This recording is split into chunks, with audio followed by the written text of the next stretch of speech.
22h47 et nous ouvrons la page étranger, la page internationale de votre journal. Bonsoir Anthony. Bonsoir Thierry. Donc les élections européennes ont vu la victoire, vous en avez été le témoin sur ce plateau vous-même hier soir, du centre droit, le recul généralisé de la social-démocratie en Europe. Grande leçon. Mais aussi, et ça personne ou presque n'en a parlé, mais vous à Courrier International, vous avez l'œil. Ce sont des élections qui ont aussi montré la montée constante de l'extrême droite, justement, en Europe. Est-ce que le phénomène, d'abord, est général? Alors, le phénomène, qui est général, c'est la montée, on va dire, des extrêmes en général. Droite et gauche dans toute l'Europe, ça, c'est vrai. Alors, sauf à Malte. Allez savoir pourquoi. Mais enfin, c'est parce qu'ils ont une vieille tradition de bipartisme. On le souligne parce que c'est quand même assez étonnant. Où la droite et la gauche arrivent peut-être ensemble à presque 100% des voix, rien de plus. Alors, c'est vrai, cela dit, que l'extrême droite a progressé partout dans l'Europe. On va la retrouver on la retrouve représentée dans une douzaine de pays. C'est-à-dire, on va retrouver une douzaine de partis d'extrême droite représentées au Parlement. Là, on a la composition du Parlement tel qu'il est sorti hier des urnes. Alors, qu'est-ce que c'est qu'un parti d'extrême droite? Il faut quand même les définir. Il faut être à la fois nationaliste, raciste et ou xénophobe, en tout cas anti-européen.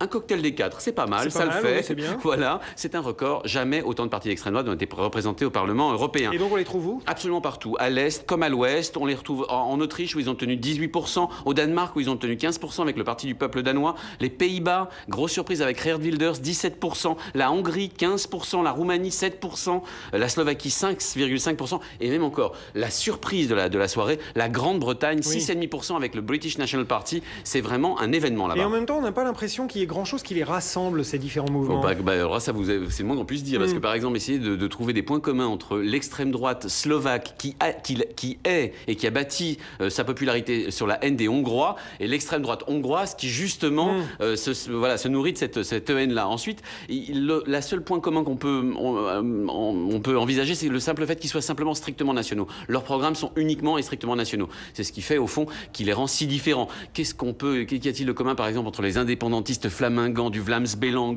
ou encore le programme anti-turc et anti-Rome des Bulgares d'Ataka ou même, encore une fois, le British National Party dont le slogan est British First. Rien de plus, c'est-à-dire les Anglais les premiers.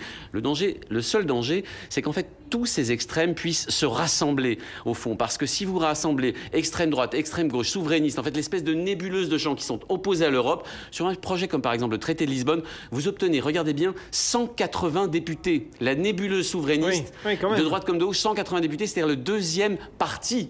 Ce n'est pas vraiment un parti.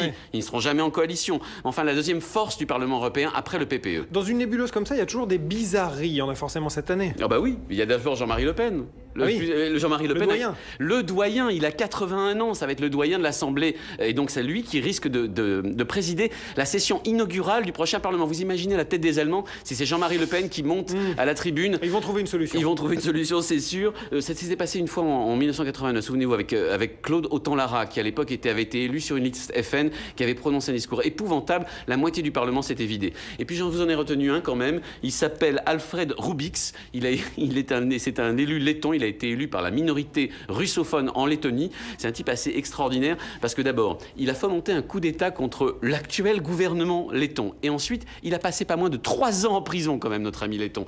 Eh bien, il est aujourd'hui élu au Parlement européen. Ben voyons, je voudrais utiliser les quelques secondes qu'il nous reste pour vous donner l'adresse internet du nouveau site que viennent de mettre en ligne justement nos partenaires de Courrier International, avec à sa tête Éric Maurice, que vous connaissez parce que à chaque fois qu'Anthony Bélanger prend des vacances royales pendant des semaines, voire des mois, c'est Éric Maurice qui vient ici. Eh bien, je vous engage à aller faire un petit tour sur ce site, la presseeurope.eu, comme Europe, donc.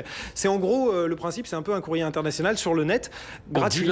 En 10 langues. Et c'est gratuit. Et c'est absolument passionnant. Donc allez-y. Vraiment, je vous y encourage. Il est 22h52. Je salue tous.